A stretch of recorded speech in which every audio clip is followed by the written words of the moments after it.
Olá, bom dia a vocês, meus irmãos. Que a graça e a paz do nosso Deus abençoe a sua vida por meio da leitura que faremos hoje. Hoje são 8 de março e leremos o oitavo capítulo do primeiro livro das Crônicas. Ainda estamos lendo as genealogias, mas pelo que eu já mencionei até aqui, e você deve ter gravado isso na sua memória, estamos nos aproximando do fim das genealogias. Depois do capítulo 9, nós veremos uma nova sequência dentro do livro das Crônicas. E aqui no capítulo 8, eu disse a vocês que há uma tribo especial. E por que ela é especial?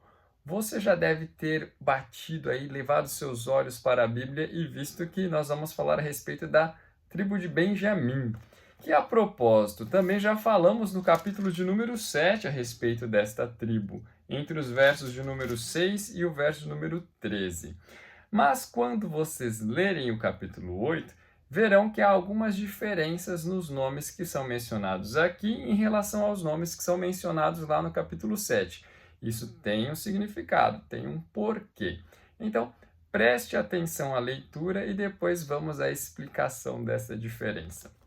O texto nos diz assim: Benjamim gerou a Belá, seu primogênito, e Asbel, o segundo, a Ará, o terceiro, a Noá, o quarto, e a Rafá, o quinto. Belá teve estes filhos: Adar, Gerá, Abiúde, Abizua, Naamã, Aoá, Gerá, Sefufá e Urão.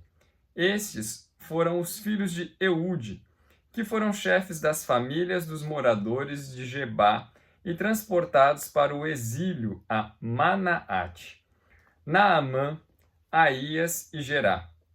Estes os transportou e gerou a Uzá e a Aiude. Saaraim, depois de ter repudiado suas mulheres, Uzim e Baará, gerou nos campos de Moabe, de Odes, sua mulher, a Jobabe, a Zíbia, a Messá e a Malcã, a Jeus, a Saquias e a Mirmá, ou Mirma. Foram estes os seus filhos, chefes das famílias. Uzim gerou a Abitube e a Elpaal, ou Eupaal.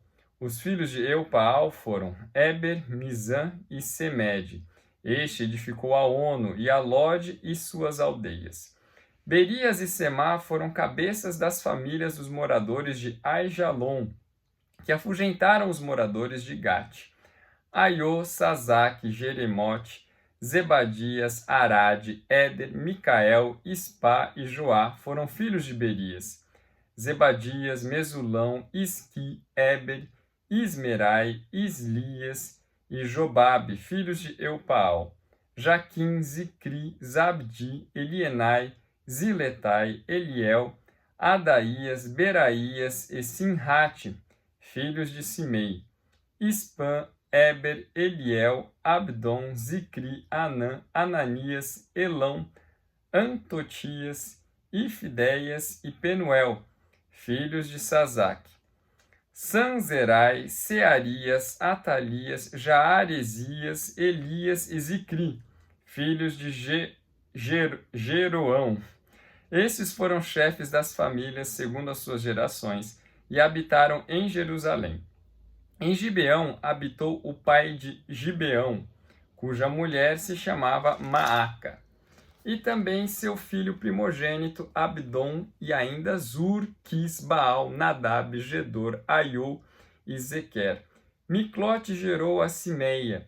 Estes habitaram em Jerusalém, com seus irmãos bem defronte deles. Ner gerou a Quis, e Quis gerou a Saul. Saul gerou a Jonatas, a Malquizua, a Abinadab e a Esbaal. Filho de Jonatas foi Meribe-Baal, e Meribe-Baal gerou a Mica. Os filhos de Mica foram Pitom, Meleque, Tareia e Acás. Acás gerou a Jeoada. Jeoada gerou a Alemete, a Asmavete e a Zinri. E Zinri gerou a Mosá. Mosá gerou a Bineá, de quem foi filho Rafá. de quem foi filho Eleasa, de quem foi filho Azael. Teve Azael 6 filhos, cujos nomes foram Asricão, Bocru, Ismael, Searias, Obadias e Anã. Todos estes foram filhos de Azel. Os filhos de Ezeque, seu irmão, foram Ulão, seu primogênito, Jeus, o segundo, e Elifelete, o terceiro. Os filhos de Ulão foram homens valentes, flecheiros, e tiveram muitos filhos e netos, 150. Todos estes foram filhos de Benjamim. Olha só, eu disse a vocês que a tribo de Benjamim já havia sido mencionada no capítulo de número 7, e agora novamente no capítulo de número 8, porém com outros nomes. Isso quer dizer que o cronista errou, ou então está tentando fazer aqui uma correção? Não. Vocês se lembram que quando o reino de Israel, que era unido, foi dividido durante o reinado de Roboão, filho de Salomão, algumas tribos que estavam ao norte do território se emanciparam e formaram um outro reino, o Reino do Norte, que também mais tarde foi conhecido como Reino de Efraim, e também depois foi conhecido como Samaria. E algumas das tribos permaneceram unidas a Judá. Dentre essas haviam alguns da tribo de Levi e alguns da tribo de Benjamim. Metade da tribo de Benjamim ficou com a turma do norte, metade da tribo de Benjamim ficou com Judá. E muitos desses que permaneceram com Judá, inclusive viveram em Jerusalém, como o texto nos mostra aqui. Olhem só, entre os versos de número 1 e o verso de número 7, o autor, o cronista, tem a preocupação de mostrar os filhos de Benjamim. Benjamim, aquele filho de Jacó. E fala dos filhos e parte para falar depois de um dos netos, que é Eude. Alguns teólogos supõem que este Eude seja um dos juízes de Israel que foi responsável pela libertação de Israel. Se isso for verdade, quer dizer então que esta genealogia pulou muitas gerações para depois mencionar Eude. Se não for verdade, se a genealogia está seguindo na sequência certa e Eude seria então um neto de Benjamim, então ele não pode ser aquele juiz libertador de Israel que nós vemos escrito lá no livro de Juízes, que libertou Israel da tirania daquele rei chamado Eglon. Olha só, quando avançamos para o verso número 8, ele passa a falar de outros dos descendentes de Benjamim e fala dos lugares onde eles habitaram. Aqueles dos versos de número 1 até o verso de número 7 foram moradores de Gebá. Olha como está no verso 6.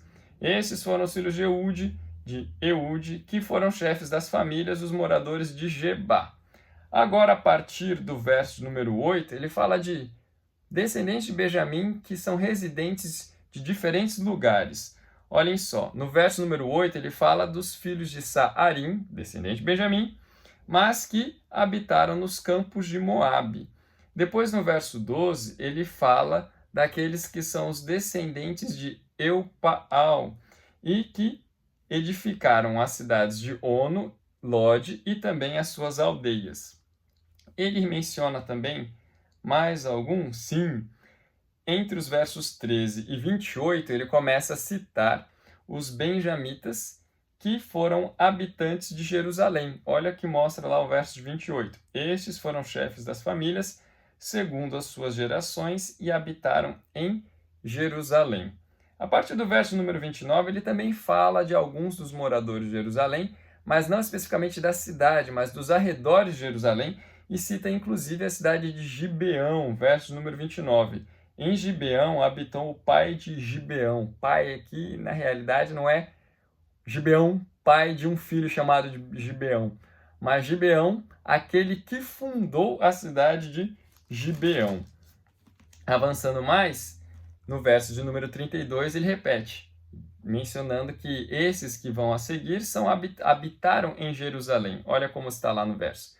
Miclote gerou a Simeia. Estes habitaram em Jerusalém com seus irmãos bem de fronte deles. Bem de fronte deles eram aqueles que habitavam em Gibeão.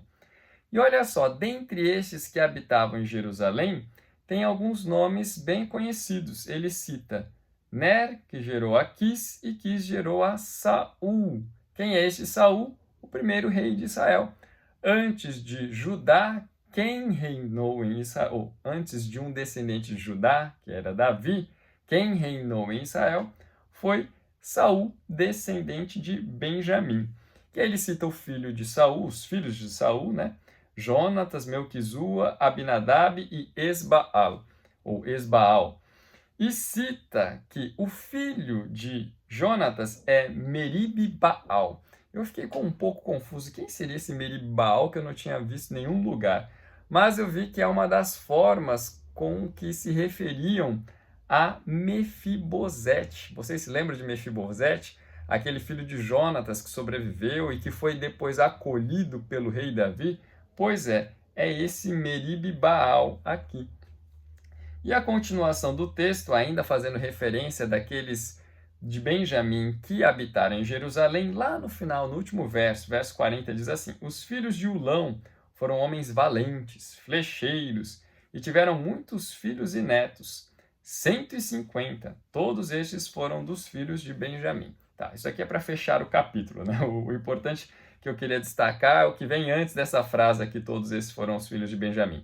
Mas os filhos de Ulão foram homens valentes, flecheiros, receberam a bênção do Senhor como guerreiros e guerreiros importantes. E não foram poucos, foram muitos. Só Ulão teve entre filhos e netos 150 homens guerreiros. Esse Ulão teve muito filho, foi muito frutífero. E os seus filhos também geraram muitos filhos.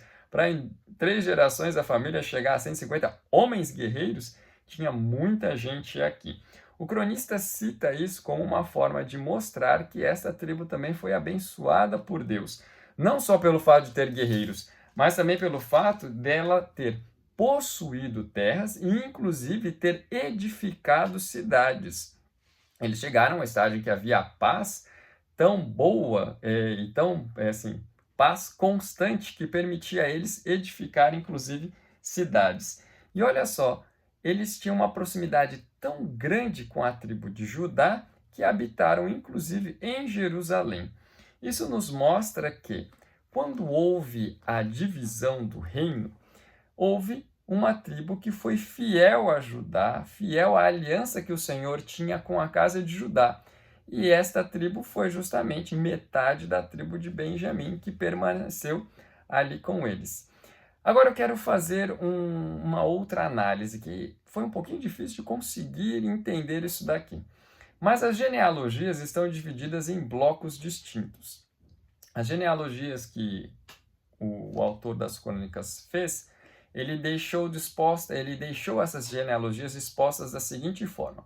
Primeiro, a mais importante das tribos para ele é a tribo de Judá.